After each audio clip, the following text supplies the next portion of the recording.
ഞാൻ ആവശ്യപ്പെട്ടില്ലല്ലോ. ഞാൻ ഈ കുടുംബത്തിലേക്ക് വന്നിട്ട് ആദ്യമായിട്ട് ഉണ്ടാക്കിയതാ. ആവശ്യപ്പെട്ടാലും ഇല്ലെങ്കിലും തരേണ്ടത് എന്റെ കടമ. കുടിക്കുന്നതും കുടിക്കാതിരിക്കുന്നതും അവരവരുടെ മര്യാദ.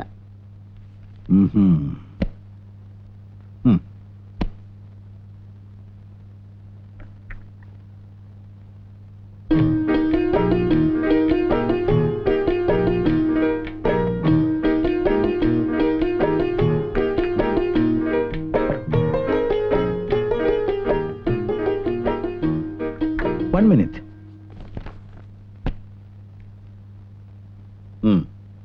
എന്തിനാ ഇത്? ഒരു കാപ്പിക്ക് സാധാരണ 2 രൂപയാ കൊടുക്കാറ്. അത് കൊടുക്കണമെന്ന് എനിക്ക് നിർബന്ധമാണ്. വാങ്ങേണ്ടത് നിങ്ങളുടെ കടമയും. ഇതാ. അയ്യോ സാർ, ദയവേദി വീടൊരു ഹോട്ടലാക്കരുത്. ആരോരും ഇല്ലാത്തൊരു അനാഥയാണ് ഞാൻ. കുടുംബത്തിൽ ജീവിക്കാൻ കൊതിച്ചു വന്നതാ. സെന്റിമെന്റ്സ് വേണ്ട. ഒരുപാട് സെന്റിമെന്റ്സ് കണ്ടവനാ ഞാൻ. അച്ഛൻ, അമ്മ, ഭാര്യ, മക്കള് എല്ലാം വെറും അഭിനയമല്ലേ. അപ്പപ്പ കണക്ക് തീർത്തില്ലെങ്കിലേ അവകാശം പറയും. എനിക്ക് ആരുടെ ഔദാര്യം വേണ്ട. പണം മേടിക്കാവുന്നുണ്ടെങ്കിൽ മാത്രം മേലെ കാപ്പി ചായ കൊണ്ടുവന്നാ മതി.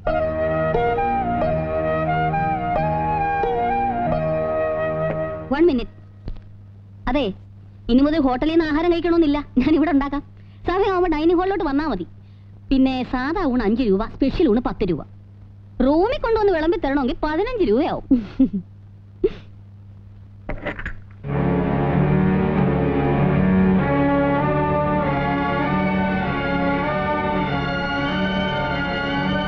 അങ്ങനെ കഷ്ടപ്പെട്ട് കാട്ടുവള്ളി പറിച്ചെടുത്ത് വലിയൊരു വീടുണ്ടാക്കി. അല്ലെന്ന് പിന്നെ കൊരങ്ങച്ചൻ. എന്നിട്ട് മതി, വാ വാ വാ. ഞാൻ മുത്തശ്ശിന്റെയും കൂടെ കടന്നോളാം. ആ, കുശാലായി. എന്നിട്ട് വേണം മുത്തശ്ശന്റെയും മുത്തശ്ശിന്റെയും പള്ളക്കിട്ട് ചവിട്ടാൻ. ഞാൻ ചവിട്ടില്ല. ചവിട്ടില്ല. അവൻ ഇവിടെ കിടന്നോട്ടെ ശ്യാമളെ. വേണ്ടമ്മേ, ഉറക്കില്ല രണ്ടാളെയും. ഞാൻ ഉറക്കും. അല്ലേ മുത്തശ്ശ? പിന്നെ ഉണ്ണി, പറഞ്ഞാലനുസരിക്കണം. മോൻചെല്ല്, നല്ല കുട്ടിയല്ലേ. ശരി. ഗുഡ് നൈറ്റ് മുത്തശ്ശ. Good night. അതൊക്കെ ഉമ്മ. ഗുഡ് നൈറ്റ് മുത്തശ്ശി. Good night. അപ്പൊ ബാക്കി കഥ നാളെ കേട്ടോ മുത്തശ്ശ. ഓ, ഉത്തരവേ.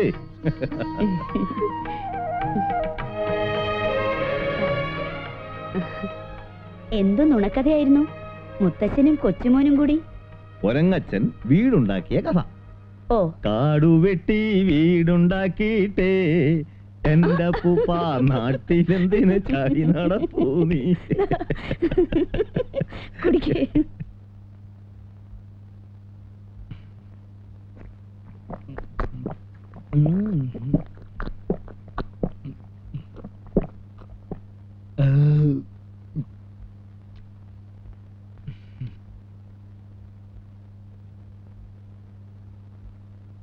അയ്യോ, മുഴുവനും കുടിച്ചല്ലേ?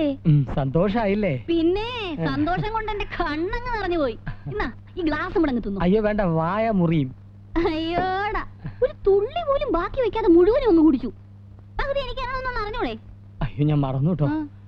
ഇതുവരെ ഒന്നും പങ്കിട്ട് ശീലമില്ലാത്തോണ്ടാ. സോറി. ഇന്നത്തേക്ക് ക്ഷമിച്ചിരിക്കുന്നു. നാളെ മുതൽ മറന്ന എന്റെ കയ്യിൽ നിന്ന് വാങ്ങിക്കും.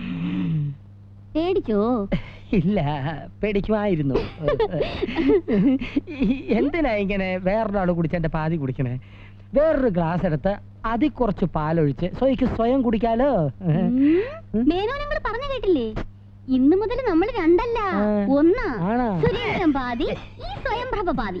പാതി, ദൈവം പാതി. അങ്ങനെ തന്നെ. സുഖമായാലും ദുഃഖമായാലും പങ്കുവെക്കാൻ ഇന്നു മുതൽ സുരേട്ടൻ ഒരാളും കൂടിയുണ്ട്. ഈ സ്വയംപ്രഭ സുരേന്ദ്രൻ.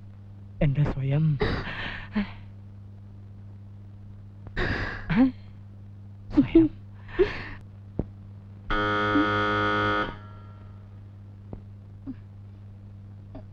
സുരേട്ടാ, സുരേട്ടാ, സുരേട്ടാ. അയ്യോ, ആരായി പാതിരാക്ക്? മാലാഖമാരും ദേവതമാരും. അയ്യോ, അതല്ല ചോദിച്ചത്. പുറത്ത് കോളിബെല്ലടിക്കുന്ന കേട്ടില്ലേ? അയ്യോ, അതിവിടുത്തെ 3ാമത്തെ വേന്ദ്രനാ. ആരാ? രാജേന്ദ്രനോ? തോന്നുമ്പോ വരും, തോന്നുമ്പോ പോവും. സ്വയം വായിലോർന്ന് കൊടുക്ക.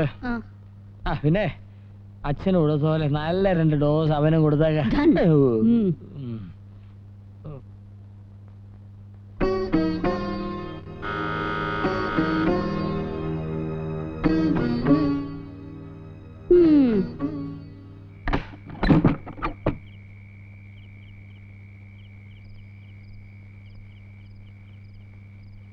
സ്വയംപ്രഭ കേട്ടത്തിമ്മ.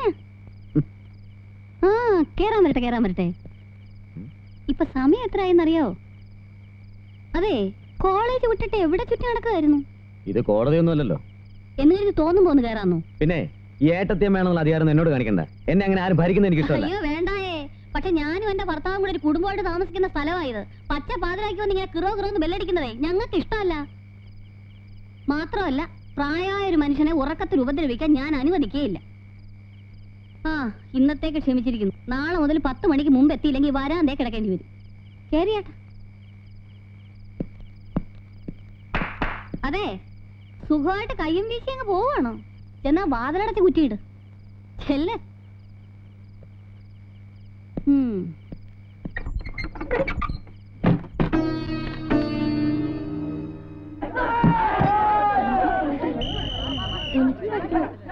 രാധികേ, നല്ല കക്ഷിയാ. എനിക്ക് എക്കണോമിക്സിന്റെ ട്യൂഷൻ എടുക്കാന്ന് പറഞ്ഞ് മുങ്ങിട്ട് ഞാൻ ഇത്തിരി തിരക്കിലായിരുന്നു. ഞാൻ പോട്ടേടി. അയ്യോ, നിൽക്കണോണ്ട് വിരോധമൊന്നുമില്ല കേട്ടോ. അതുകൊണ്ടല്ല. എന്തിനാ വിളിച്ചത്? കാര്യമുണ്ട്. രാധികയുടെ അച്ഛൻ എന്നോട് ഇങ്ങനെ ചതി കണ്ട വല്ല കാര്യം ഉണ്ടായിരുന്നു? ചതിയോ? ആ, ഓൾറെഡി വീട്ടിലൊരു ജുരാസിക് ഉള്ളവർ അറിയാലോ. അതിന്റെ കൂട്ടത്തിൽ ഒരു ഹിപ്പോപ്പൊട്ടാമസിനെ കൂടെ കൊണ്ട് നടക്കേണ്ട വല്ല കാര്യം ഉണ്ടായിരുന്നു? ചിരിക്കണ്ട, ഞാൻ കാര്യമായിട്ട് പറഞ്ഞു തന്നെ. 10 മണി കഴിഞ്ഞാ വീട്ടിൽ കയറ്റില്ല അത്രേ. വാണിങ്ങി എന്നിരിക്കേ. നന്നായി പോയി. നിങ്ങളെയൊക്കെ ചട്ടം പഠിപ്പിക്കണമെങ്കിലേ ഇങ്ങനെ ഒരാളില്ല, അത് പറ്റില്ല. പക്ഷെ എന്റെ തനി സ്വഭാവം അവർക്കറിയില്ല. അധികം ഭരിക്കാൻ വന്നാലേ ഏട്ടത്തെ വേണം ഞാൻ നോക്കൂല. അവരൊരു പാവാന്ന് അച്ഛൻ പറഞ്ഞേ. അല്ലെങ്കിൽ രാധികയുടെ അച്ഛൻ ആരാ പാവം അല്ലാതെ? രാജേട്ടനൊന്ന് അഡ്ജസ്റ്റ് ചെയ്ത് പൊയ്ക്കൂടെ? എത്ര കാലം വെച്ചാ നിങ്ങൾ ഇങ്ങനെ അച്ഛനും മക്കളും ലോഡ്ജ് താമസിക്കുന്ന പോലെ ഇങ്ങനെ കഴിയണേ? അല്ല, എന്റെ ട്യൂഷന് പ്രശ്നം എന്തായി? ഞാൻ പറഞ്ഞിരുന്നു പറഞ്ഞല്ലോ. എപ്പോ? എക്സാം കഴിഞ്ഞിട്ടോ? അത് പിന്നെ ഇന്ന് തന്നെ തുടങ്ങിയാലോ? ഇന്നോ? ആ, എന്താ ഇപ്പൊ പെട്ടെന്ന് ഇങ്ങനെ ഒരു ഭൂതോദയം? കാര്യമുണ്ട്. ട്യൂഷൻ എന്റെ വീട്ടിൽ വെച്ചാ ഇപ്പൊ പൊട്ടാമസിട്ട് കൊട്ടു കൊടുക്കാൻ ചിലപ്പോ ഒരു ചാൻസ് കിട്ടുകയും ചെയ്യും. അയ്യോ, ഉടക്കാനാണോ? അതൊക്കെ പറയാം. വാ.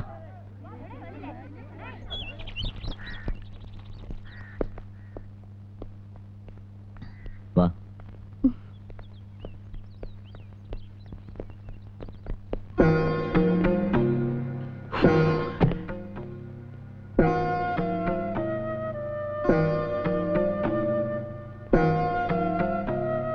എന്താ അവിടെ തന്നെ നിളഞ്ഞ് കേറി വാ.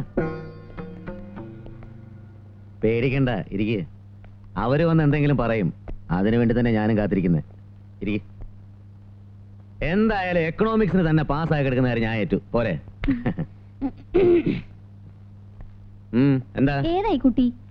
അത് നിങ്ങൾ അറിയണ്ട. എന്റെ മുറിയിൽ പലരും വരും പോവും. നമ്മൾ നമ്മുടെ കാര്യം നോക്ക്. ആഹാ, അത് ശരി. ആഹാ, അങ്ങനെ വരികയും പോവുകയും ചെയ്യാനേ ഇത് സത്രമൊന്നുമല്ല. അടുത്ത മുറിയിൽ മാനമര്യാദയായിട്ട് ജീവിക്കുന്ന ഒരു കുടുംബത്തിലെ കുടുംബനാഥയാണ് ഞാൻ. എനിക്കറിയണം. അയ്യോ ചേച്ചി, ഞാൻ മേനോന്റെ മോളാ. ഓ, രാധിക. അതെ, രാജേട്ടൻ ട്യൂഷൻ എടുത്തു തരാന്ന് പറഞ്ഞുകൊണ്ട് വന്നാ. ആണോ? അതിന് പറ്റിയ സ്ഥലം ഇവിടെ വേറെ ഇഷ്ടം പോലെ ഉണ്ടല്ലോ. ഡ്രോയിങ് റൂമിലിരിക്കാം, ഇല്ലെങ്കിൽ ഡൈനിങ് ഹാളിലിരിക്കാം, ഇതൊന്നും അല്ലെങ്കിൽ പിന്നാമ്പുറത്തെ മരച്ചുവട്ടിലിരിക്കാം. അവിടെ ആവുമ്പോ നല്ല കാറ്റും കിട്ടുമല്ലോ. അല്ലാതെ ഈ മുറിയിൽ അടച്ചിട്ടിരുന്ന് പഠിച്ച ശ്വാസം മുട്ടും മോളെ. അതെ, ഞങ്ങൾക്ക് ശ്വാസം മുട്ടൊന്നുമില്ല. നിങ്ങൾക്കല്ല, എനിക്ക് ശ്വാസം മുട്ടും. ചേടാ, ഞങ്ങളുടെ മുറി ഇരിക്കുന്നത് നിങ്ങൾക്ക് എന്തിനാ ശ്വാസം മുട്ടുന്നത്? അത് പറഞ്ഞുതരാം. അതെ, ഈ പഞ്ഞിയും തീയും കൂടെ ഒരു മുറിയിൽ അടുത്തടുത്തിരുന്നാ പേടിക്കണം. എപ്പോഴാ കത്തുകയെന്നറിയത്തില്ലല്ലോ. അപ്പോഴേ അധികം വാചകം നടിക്കണ്ട. എന്നെ സമയത്തോളം നിങ്ങൾ ഈ വീട്ടിലെ വെറും ഒരു അടുക്കളക്കാരി മാത്രമാ. കൂടുതൽ ഭരിക്കാനൊന്നും വരണ്ട. Mind your own business. Sure, I should mind. I will mind. യു വേണ്ടായിരുന്നു. വേണം. വന്നു തുടങ്ങിയ ഒരാളാവല് വിടില്ല ഞാൻ. രാധ ഇരിക്ക്. ഇരിയടോ. മോളെ, തമ്പി വന്നില്ലേ? ഇല്ല, ഇപ്പോഴെത്തും. വെറുതെ എത്ര നേരം പറഞ്ഞാ വീട്ടിലിരിക്കുക? എന്തെങ്കിലും ഒന്ന് വർത്താനം പറഞ്ഞിരിക്കാൻ ഒരാള് വേണ്ടേ? പാറൂട്ടിക്കാണെ അധികം നേരം കൂടിരുന്ന് വർത്താനം പറയാൻ ഒരു ചമ്മല. മരുമക്കള് കണ്ടാ എന്താ വിചാരിക്കാന്നും പറഞ്ഞു. എന്താ നിനക്കൊരു വല്ലായിക? അയ്യോ ഒന്നുമില്ല, എനിക്ക് അടുക്കളയിൽ ഇത്തിരി പണിയുണ്ടായിരുന്നു. എന്നാ പോയിക്കോ, ഞാനിവിടെ ഇരുന്നോളാം. തമ്പി ഇപ്പൊ എത്തൂലോ.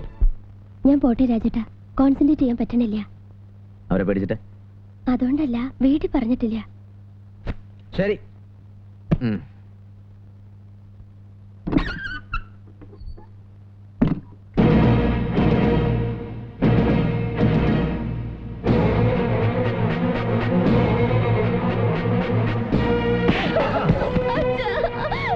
മിണ്ടി പോകരുത്, കുന്നളയും ഞാൻ. അച്ഛന്റെ കാലം കഴിഞ്ഞു, ഇനി എന്തുവാന്ന് വിചാരിച്ചു അല്ലടി? എന്താ എന്താന്നോ ചോദിച്ചു പുന്നാരമോളോട്. കെട്ടിയോണെങ്കിൽ രാവിലെ പുറത്തേക്ക് പോണത് കോളേജിലേക്കാണോ അതോ? ഞാൻ ഒരു തെറ്റും ചെയ്തില്ല. എക്കണോമിക്സിന് ട്യൂഷൻ എടുക്കാന്ന് രാജേട്ടൻ പറഞ്ഞപ്പോ പോയെന്നേ ഉള്ളൂ. വാതിൽ അടച്ചിട്ട് നാളെ ട്യൂഷൻ എടുക്കണേ. അത് പ്രഭചേച്ചി ദേഷ്യം പിടിപ്പിക്കാൻ വേണ്ടി വെറുതെ ചെയ്തതാ. രാജേട്ടൻ ഇതുവരെ മോശമായിട്ടൊരു വാക്ക് പോലും എന്നോട് പറഞ്ഞിട്ടില്ല. ആദ്യമായിട്ട് കാണണമെന്നല്ലോ, ഓർമ്മ വെച്ച കാലം പോലെ രാജേട്ടനെ കാണണല്ലേ. പ്രഭചേച്ചി അവിടെ ഉണ്ടായിരുന്നല്ലോ, അങ്ങനെ എന്തെങ്കിലും ഉണ്ടെങ്കിൽ. നിനക്ക് എന്തെങ്കിലും സംശയം ഉണ്ടെങ്കിൽ എന്നോട് ചോദിച്ചൂടെ? നോക്കൂത്തിയപ്പോൾ ഇരിക്കണല്ലോ ഞാനിവിടെ. അച്ഛൻ എന്തൊക്കെയാ പറയുന്നത്? ഇപ്പോഴത്തെ UKG പിള്ളേർക്ക് ഹോംവർക്ക് പറഞ്ഞു കൊടുക്കണമെങ്കിൽ ബാക്കിയുള്ള കിടന്ന് മുട്ടയിടുക. പിന്നെ അച്ഛൻ ഇവർക്ക് എന്ത് പറഞ്ഞു കൊടുക്കാനാ? ഓ അച്ഛാ, പണ്ടത്തെ കാലമൊന്നും അല്ല. കോളേജിൽ പഠിക്കുന്ന ആൺകുട്ടികളും പെൺകുട്ടികളും തമ്മിൽ സംശയം ചോദിക്കുന്ന പറയുന്ന വലിയ ആന കാര്യമൊന്നുമല്ല. എന്തായാലും പാർക്കിലും ബീച്ചിലേക്കൊന്നും അല്ലല്ലോ പോയത്, തമ്പിസാറിന്റെ വീട്ടിലേക്കല്ലേ. അവിടെയാണെങ്കിൽ പ്രഭചേച്ചി ഉണ്ടായിരുന്നു. രാധിക നമുക്കറിഞ്ഞൂടെ? അച്ഛൻ തന്നെ അവളിങ്ങനെ മോശമാക്കാന്ന് വെച്ചാ. തീർന്നോ തീർന്നോ? ഉണ്ടേ പറ. ഇനി ഏതെങ്കിലും ഞാൻ ജോലി 10 വെച്ചിട്ടുണ്ടോ? പറ. പറഞ്ഞാൽ മേന്നെ വരൂ.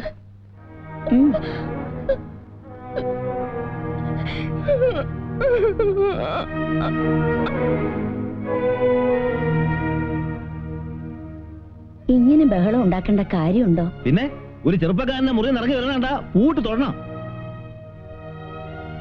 തന്റെ മക്കള് തന്നോളായ താനെന്ന് വിളിക്കണമെന്നാ പറയാ. ദേ, അവള് നമ്മുടെ കുട്ടിയല്ലേ. ഇങ്ങനൊരു തെറ്റ് ചെയ്യുമെന്ന് തോന്നുന്നുണ്ടോ? അടിച്ചോ? കഷ്ടായി.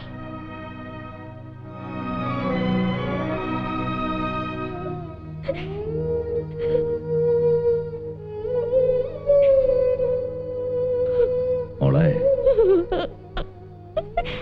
രാജേന്ദ്രൻ ചീത്തയാണെന്നല്ല അച്ഛൻ പറഞ്ഞത്. നമ്മൾ സൂക്ഷിക്കേണ്ടത് നമ്മൾ സൂക്ഷിക്കണം.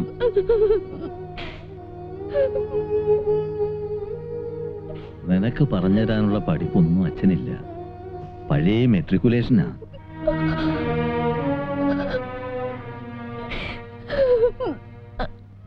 നാട്ടുകാരെ കൊണ്ട് അതും ഇതൊന്നും പറയിപ്പിക്കാൻ ഇടവരുത്താതെ കൊള്ളാവുന്ന ഒരുത്തന്റെ കൂടെ നിന്നെ പറഞ്ഞയച്ചിട്ടേ വിളിക്കാവൂന്ന് പ്രാർത്ഥിച്ച് അടക്കുക അച്ഛൻ.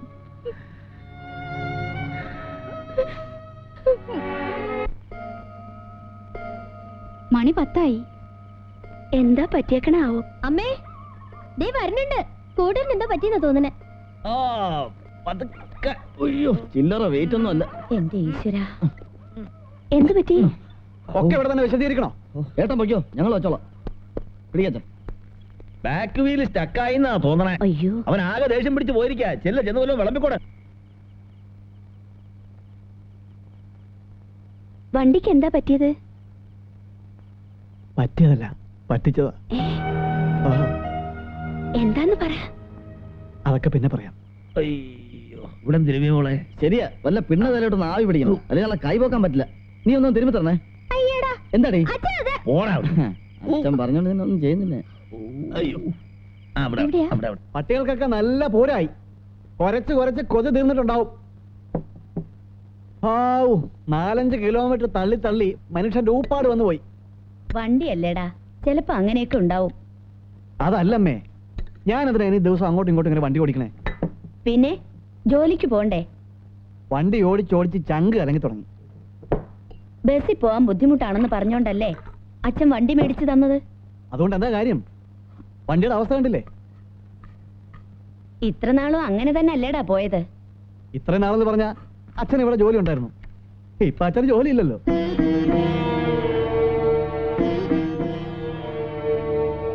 ചങ്ങനാശ്ശേരി തന്നെ ഒരു വീടെടുത്ത് മാറി താമസിച്ചാലോ എന്ന് ആലോചിക്കുക. മാറി താമസിക്കാനോ? വാടകയ്ക്കോ? നീ എന്തൊക്കെയാ ഈ പറയണേ?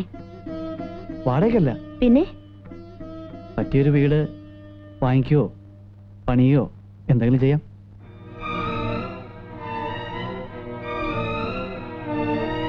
അച്ഛനും അമ്മ എൻ്റെ കൂടെ പോരെ, ഞാൻ നല്ല പൊന്ന് പോലെ നോക്കിക്കോളാം. പിന്നെ രാധയൊക്കെ ആണെങ്കിൽ അവിടെ നിന്ന് പഠിക്കുകയും ചെയ്യാം. കാര്യമൊക്കെ കൊള്ളാം, പക്ഷേ ഇതിനൊക്കെ എവിടുന്നാ പണം? അച്ഛന് കിട്ടിയ രൂപയില്ലേ? അതിന്ന് 50,000 രൂപ സുമിത്ര ചോദിച്ചിരിക്കുക. ബാലിന് എന്തോ ബിസിനസ് തുടങ്ങാൻ. ആവശ്യമുള്ളപ്പോ തിരിച്ചു തരാന്നാ പറയണേ. ബാക്കി 1 ലക്ഷം ഇല്ലേ അമ്മേ? അതുകൊണ്ട് വീട് കിട്ടൂടാ. ഓരോരുത്തരും ലോൺ എടുക്കാം. അതിപ്പോ അച്ഛൻ എന്താ തീരുമാനിച്ചിരിക്കണേന്ന് അറിയില്ലല്ലോ. രാധയ്ക്ക് ആലോചന എന്തെങ്കിലും വന്നാ? അവക്ക് അതിനു വേണ്ടി വലിയ പ്രായമൊന്നും ആയിട്ടില്ലല്ലോ അമ്മേ. എപ്പോഴാവശ്യം എന്ന് വെച്ചാൽ ഞാൻ തിരിച്ചു തന്നേക്കാം. ഇല്ലെങ്കിൽ ശമ്പളം കിട്ടുമ്പോൾ ഒരു തുക ചെയ്ത് അച്ഛൻ്റെ പേര് ബാങ്കിൽ ഇട്ടോളാം. ഞാൻ അച്ഛനോട് പറയാം.